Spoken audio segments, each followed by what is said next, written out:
The next day in the training hall, Kuruni's still practicing with her new great sword, while Hemblitz spars with Beryl on the other side. So far, he hasn't landed a single hit. When he goes for his final attack, he switches tactics, aiming a vertical slash at Beryl's gut. Beryl admires the technique but still blocks it. Hemblitz surrenders, thanks him for the lesson, and Beryl praises, "Almost perfect. Just not enough to beat my reflexes." Hemblitz glances at Kuruni and jokes, "Switching weapons out of nowhere took guts, huh? But she's killing it. The Knight's Order needs to step up their game against the Twilight Thieves. Those thieves are wreaking havoc in the capital. The Royal Guard and the Order are investigating. Once they find their hideout, they'll raid it. And Kuruni? Total war machine." Hemblitz laughs. "You, Beryl, could wipe them out solo, but I won't dump boring work on you. Let the Order handle it." Beryl doesn't care. He's never fought bandits and isn't about to start. But he remembers the ring he took from that thief girl yesterday. Maybe it's a clue. Then Kuruni spots the ring and assumes it's a gift. Hemblitz plays along, and she teases, "If you're proposing to Alucia, get a bigger one." "That's kid-sized." Beryl explains a pickpocket tried to rob him. He grabbed her hand, but she escaped with fire magic. Weird. Magic users don't turn to theft. Maybe she used a magic item, Hemblitz theorizes. Beryl wants to return the ring. Hemblitz tells him to drop it at the Order's front desk. He obeys, then daydreams about buying a house, until the prices nearly give him a heart attack. Suddenly he spots the girl who tried robbing him. She's searching for something. He moves to help, but up close, realizes it's her. When he asks if she's missing a ring, she attacks. Beryl hushes her to avoid attention. "First, I left the ring at the Order's desk. Second, did you steal it? Why are you so desperate to get it back?" She insists it's hers, and Beryl believes her. He offers to help retrieve it. Moy hesitates, but he warns, "Alone, you'll never prove it's yours. With me? Easy?" Moy agrees, but reluctantly. At the Order, Beryl grabs the ring, but before handing it over, he wants to talk. Alucia shows up and drops, "Secret love child, right? Die, bullcrap!" Beryl denies and explains. Alucia considers arresting Moy, but he defends her. "Will you stop stealing if I let you go?" Moy ignores him and demands the ring. She won't quit, but Beryl senses she's honest deep down. Alucia asks if her magic's natural. Moy nods and Alucia explains, "The kingdom would fund your training. No need to steal." Moy then spills, "I need 5 million doc for a mage to revive my sister." Beryl spots the scam. Resurrection's impossible, but he knows she won't believe it. Alucia leaves to check something, and Beryl offers cookies. Moy refuses, so he brings bread. She devours it. Starving, Lucy, Magic Corp's boss, enters and invites Moy to the Institute. Moy refuses. "They won't give me 5 million. "Why so much cash?" Lucy asks. "Some guy called Twilight's gonna bring my sister back," Lucy snaps. "Resurrection's fake. He played you." Moy insists she saw her sister move, but Lucy explains, "That was telekinesis. Take me to this Twilight." Moy reveals. Twilight leads the Twilight Thieves. Lucy and Beryl storm the hideout. Beryl wanted a real sword, but Lucy insists, "Wooden one's enough." Lucy blasts the door open. Thugs attack. She launches one into orbit and heads downstairs to fight Twilight. He uses magic gear. Ice, telekinesis. That's how you tricked Moy, huh? Moving the corpse. Lucy dodges everything and floors him with a wind strike.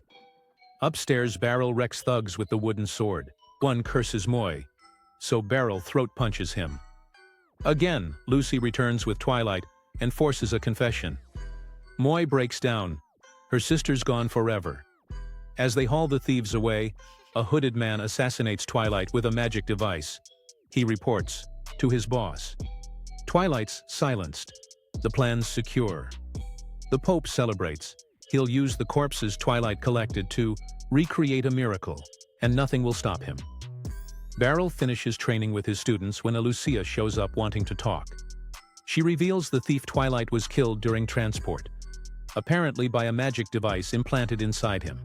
The investigation continues. With the Magic Corps' help, Beryl asks about the stolen bodies, but Lucia says the gang didn't know their whereabouts. They've hit a dead end. Remembering Lucy's words, Beryl suspects someone's pulling strings behind the scenes. He heads to the blacksmith to pick up his new custom sword. The smith complains how tough it was to work with griffin bone, but admits, it was fun. Kuruni thinks her master's sword looks awesome, though Beryl feels it's too flashy for an old man like him. They're about to test the blade's sharpness at the training grounds when Lucy intercepts them. She needs to talk seriously. Training will have to wait. At Lucy's massive mansion, who knew she was loaded? Beryl asks about Mui. Lucy says she's trying to enroll her in the Magic Institute. Over tea, Lucy introduces Father Ebroy Homan from Ardavania's Esphine Church. Turns out all of Twilight's magic gear came from there. The bombshell? Twilight got his gear from Bishop Reveus Salion in exchange for collecting corpses. Lucy thinks Reveus remotely activated the kill switch to cover his tracks. But why would a bishop need bodies?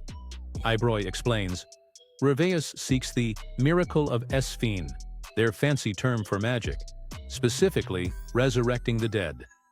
Ebroy doesn't believe it's possible, but the bishop's obsessed. Here's the problem. Reveus is currently at a local Esphine church as an unsworn witness. If he flees to Ardavania, they can't touch him. Ebroy secretly asks Beryl to capture him. Official forces can't risk an international incident. Lucy won't let this slimy bishop escape justice. Beryl considers this might help find Mui's sister's body too. Not for resurrection, but for proper burial. After some thought, he takes the job, finishes his tea, and gets ready. As he leaves, he runs into Mui returning from shopping. What's this old man doing here? Beryl just says she's in good hands with Lucy. Mui, still adjusting, asks why they're helping her so much. Lucy says it's only natural for a kid who's suffered so much, but Mui acts like she doesn't deserve it. She did try to rob Beryl after all. Why should she get to go to school or be spoiled? Beryl gets it. She's messed up from the awful adults she's met. He tells her kids shouldn't worry about that stuff. They should do what they want, get spoiled, and learn new things. There are kind adults, like them, to help her now. He even says her future's brighter and longer than his. After saying goodbye, we cut to Bishop Reveus. His goons are almost done loading the bodies. Beryl shows up to stop them, but some holy knight blocks his path. Beryl reminds him the bishop's supposed to testify tomorrow, but the knight sneers. Won't be necessary.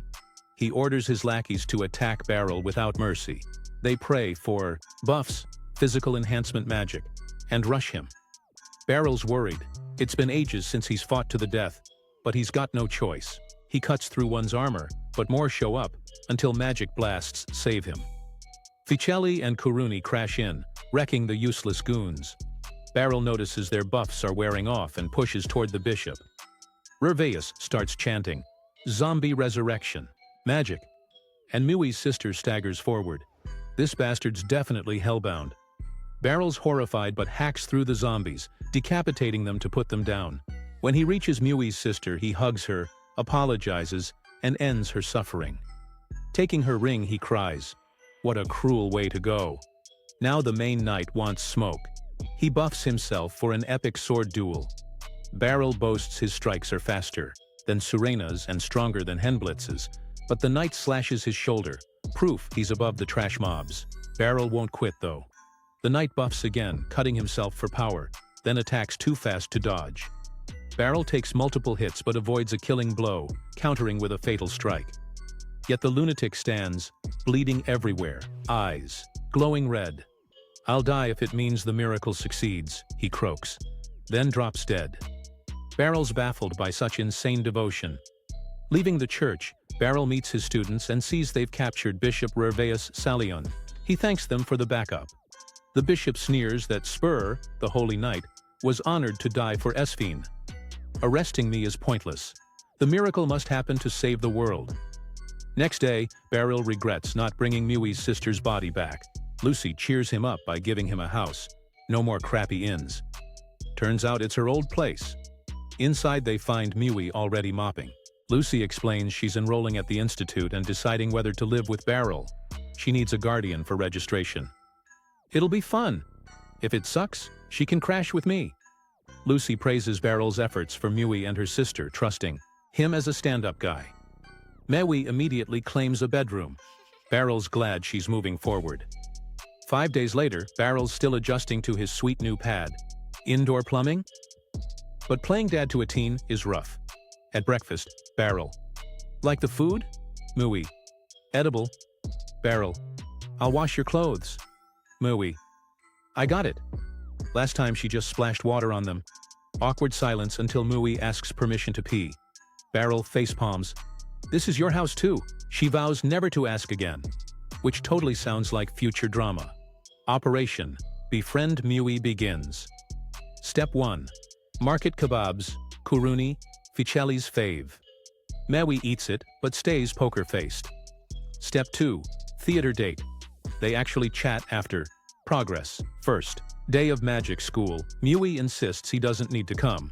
But Barrel plays the duty-bound tutor card. He just wants to snoop. The institute's huge. They're instantly lost. Professor Katainaka spots them. New transfer and her dad? Barrel. Yep. No time to correct her. Katainaka freaks out learning Lucy recommended them. Mui skips entrance exams. Katainaka. Magic specialization? Mui. I just make fire. Katainaka. Offensive magic it is. Barrel nods like he gets it. Fire? Boom. Gotcha. Katainaka asks if Mui wants to stay in the dorms. Both. There are dorms? She offers a tour, and they accept. The girls' dorm is huge. Cafeteria, shared bathrooms, furnished rooms. Mui seems into it, and Barrel's impressed too. But he's worried she won't fit in. She's still an icebox with him. Maybe she should keep living together a while. Then it hits him. She's only like this 'cause I'm old. With kids her age, she'll open up. On their way back, they pass a sausage joint having a sale. Barrel. Wanna eat here? Mui doesn't object, but place is packed with sausage stands, no tables. Serena waves them over. Sit with me. Barrel thanks her for the new sword. Saved my ass. Then introduces Mui. Long story short, she's my kid. Now? Serena chokes on her drink. Sorry, what? Over food, Serena mentions hunting monsters near the capital. A Steam Nation delegation's visiting soon for the annual Ali Summit. After eating, Baril tells Mui to head home. He's got night order business. First he asks Serena to hype her up for magic school. Serena, shocked. She's got magic? She leans in. Study hard. Those kids don't play. And with Baril tutoring? No losing. Mui. I know he's strong for an old guy. Serena nearly explodes at old, but Barrel calms her down. Mui admits, saw him fight. Dude's legit. As Mui leaves, Barrel's surprised. She actually talked to Serena. Serena. Kid's got spark, rough around the edges but honest. She'll go far. Barrel's torn. Should she stay with him or dorm? At training, he asks Lucia. Barrel. Dorms are my place. Lucia. She lives with you? Why wasn't I told? Kuruni pops in. Dorms, free food. Barl gets the dorm's perks but worries Mui. Won't fit in. Hemlet shrugs. She'll loosen up around new people. Lucia agrees, but only 'cause she hates Mui living with Barl. That night, Barl hits up Lucy's office for advice. She votes for dorms, duh, but gets his concerns. Fatzel barges in with reports. Lucy asks her take on dorms. No-brainer, super, convenient. Lucy mentions Mui's enrollment. Oh, might teach her, Fossil adds. Barl's confused until Lucy explains. Institute's short-staffed. Fossil's an instructor now.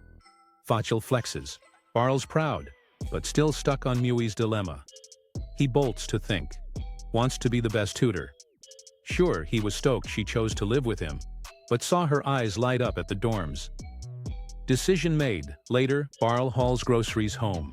Mui instantly nags. Weird noise in the closet. Barl checks, hole in the wall, and boom, rats go NASCAR around the room. Mui's unbothered, lived with worse. But Barl goes full exterminator mode. Traps one rat. 2 escape under the table. Fails. With a broom. Uses shirt as net. Rats 2. Barl 0 flips table. Squishes 1. Last rat's in the bathroom. Barl's failing until Mui blocks its exit with fire. He snatches it mid-air. Game over. Shocked she helped. Didn't even care about rats. He borrows repellent and cooks. Maybe she's not so closed off after all. Mui enters. Wanna help? With dinner. Barl's heart grows 3 sizes. At dinner, Barl. Thanks for earlier, Mui. Gotta learn to cook so I can make dinner soon. Barl. But dorms have free food? Mui deadpans. Not going. Staying here. Attending institute from home. Barl tries to argue. She cuts him off. You've spoiled me. Wanna pay you back. Barl melts. She chose him. Deal sealed. A few days later after training, Alucia corners Barl with news. You need new clothes. An Ardavania delegation's arriving soon. And the Knight orders handling security for Esphene officials. Barl panics. More psycho bishops? But Hemblets explains it's mostly politicians and royals this time. Alucia suggests introducing Barl to both kingdoms' royalty. Kuruni, Hemblets. You'll be famous, Barl. Way above my pay grade. Alucia reminds him he's a royally approved instructor. Meeting them's inevitable. And his ratty clothes won't cut it. Hemblets adds knights get armor or dress uniforms, but Barl needs civilian formal wear. Fine, I'll grab something, Barl mutters. Alucia pounces. I'm coming. You don't know capital boutiques.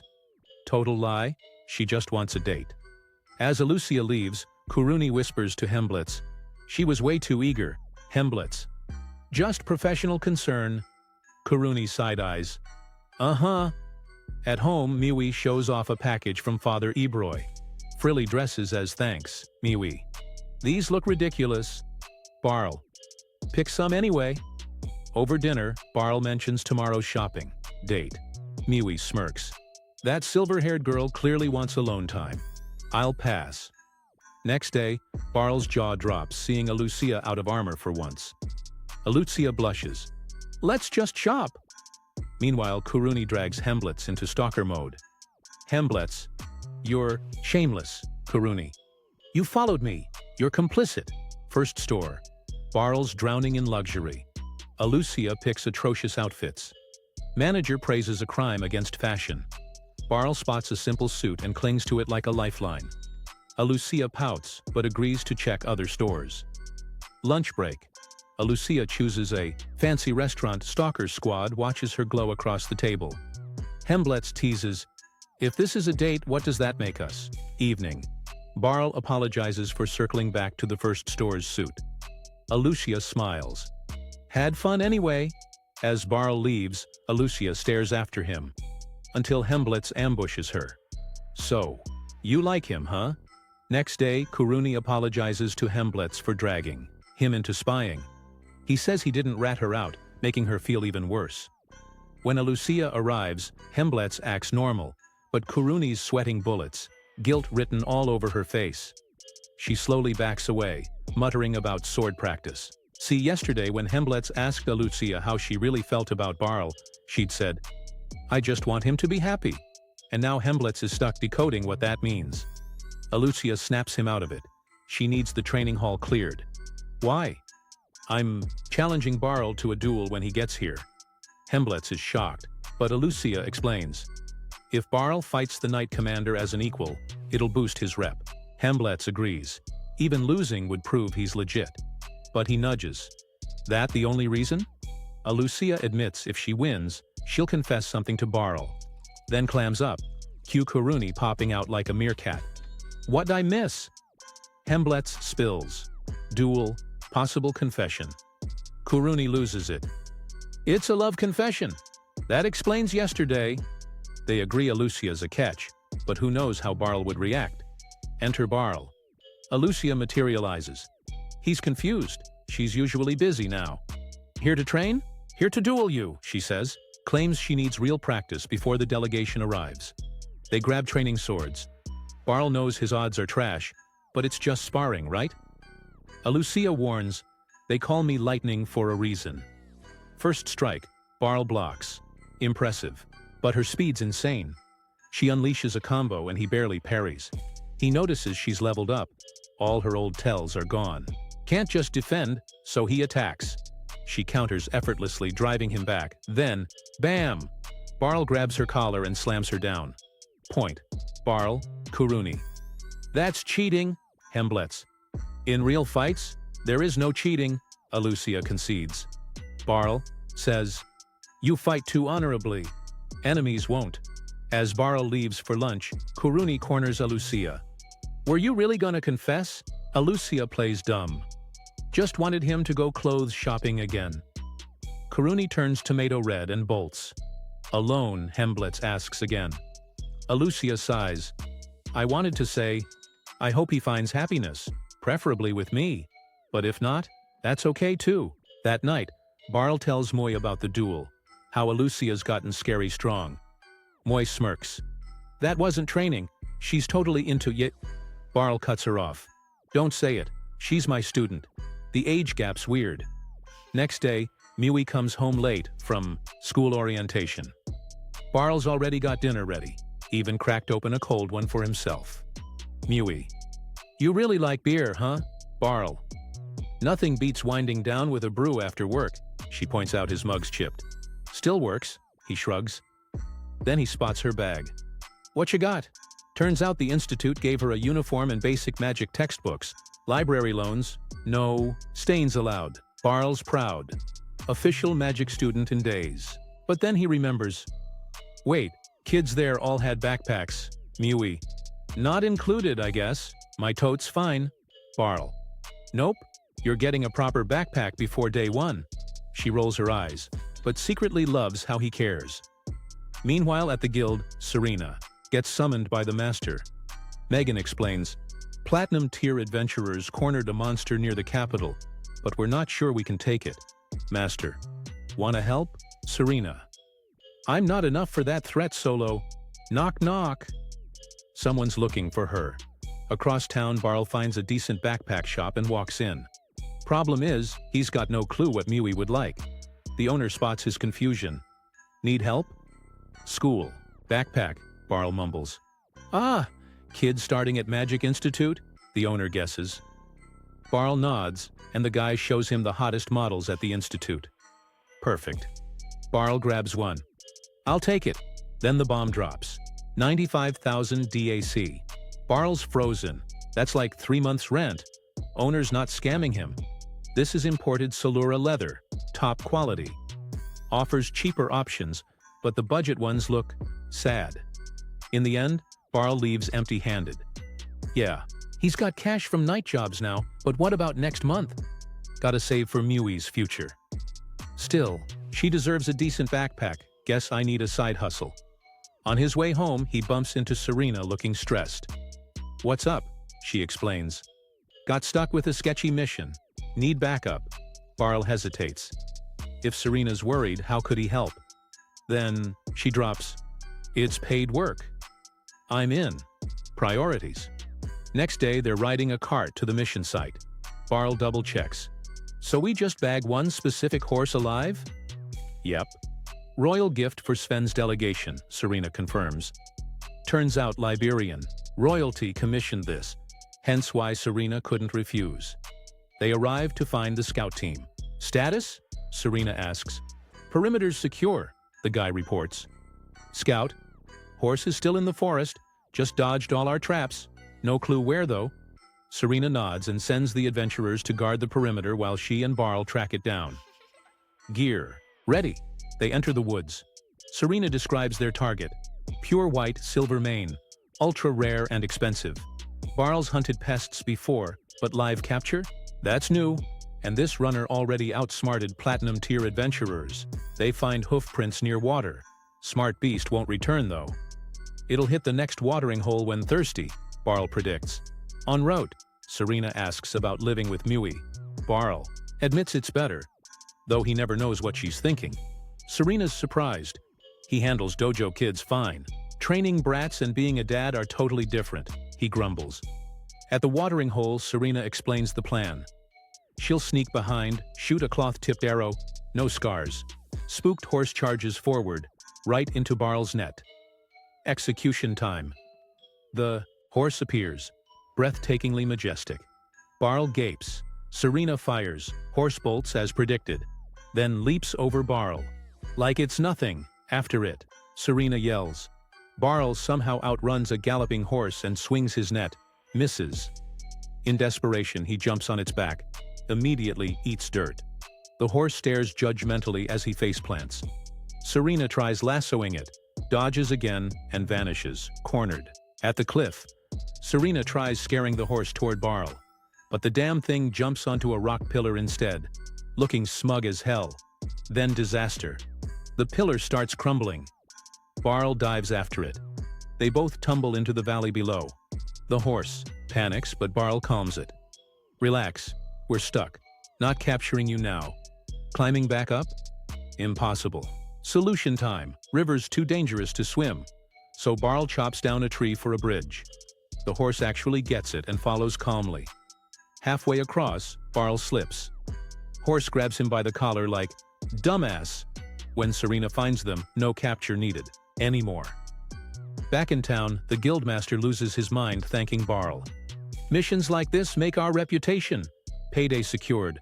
Barl buys that fancy backpack. At home, no Mui. Probably shopping. Then she bursts in. "You actually bought it?" She'd said she didn't need one. "But damn, it's cool." Plot twist. She hands him a new ceramic mug. Didn't steal it. Worked odd jobs for Serena to afford it. Lightbulb moment. That's why Serena kept bringing Mui up today. First sip from the new mug? Mind blown. Beer tastes completely different, better. Mui explains, "Heard ceramic improves flavor. Knew you'd appreciate it." Barl's throat gets tight. She washed dishes for days just to do this. Next morning, Mui's first day of school. Barl insists on walking her to the carriage. Just for today. As it pulls away, he yells, "Have a good day." At the dojo, Kuruni notices Barl's extra chipper. "What's got you smiling?" Enter Alucia with news. The Nightthorn commander and vice commander are here. She wants Barl at the meeting. Barl's got no real reason to go, but with all the Sven drama lately, better safe than sorry. Plot twist. The S-Fine captain is Rose, Barl's former student. Alucia immediately turns green with envy. Rose's partner Gatoga's shocked. She knows Barl. "He trained me for a year and a half," she gushes, clinging to Barl. Alucia's eye starts twitching. Hemblitz praises Barl's teaching skills. "Nah," Barl shrugs. "I just get lucky with good students." When Alucia asks about their former vice commander Hinnes, Gatoga gets cagey. Not here to chat. Rose explains they're touring Ball Train for a few days. Alucia offers guides. Gatoga declines. Rose, "I want Master Barl to show me around." Alucia's grip cracks her teacup. After training, Barl runs into Rose, now in casual sightseeing mode. She begs for a city tour. Gentleman that he is, he agrees. Overwalk. Rose joined the Holy Order right after dojo life. Gatoga convinced her to use her sword for her country. "My dojo days were the happiest," she sighs. Seeing kids play, she muses about settling down in Ball Train. Barl laughs. "You're way too important for that, Rose," leaning uncomfortably close. "Would you take me in, Master?" Barl's flustered but thinks, Mui would probably like her. Evening. Barl picks up his fancy new suit.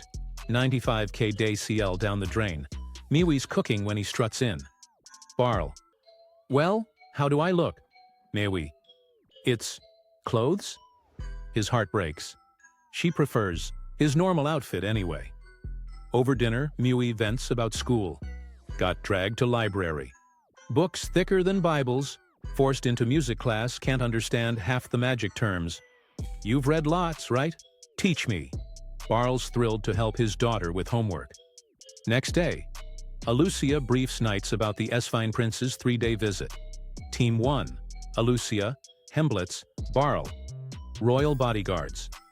Team 2, Perimeter security. Barl's just there to meet Princess Salakia of Ball Train.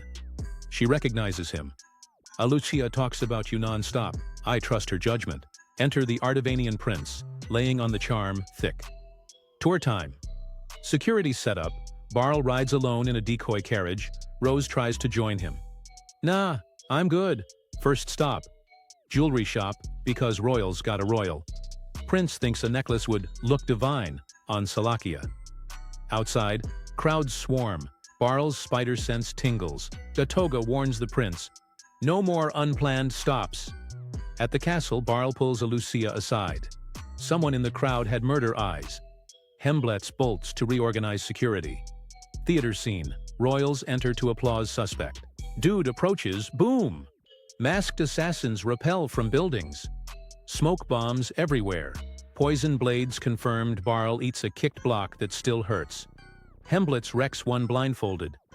Lucia speed blitzes another, keeps him alive. Gatoga unmasks his foe, instant shock face. Guy escapes Rose? Straight up decapitates her target. Since when she's so lethal? Survivors mysteriously die before interrogation. Rose watches, completely unfazed. Rose acting sus with all that Barl flirting, hiding dark secrets, future betrayal. Place your bets in the comments. Like and subscribe. Ring that bell. Check the cards for more sketchy recaps. Peace out.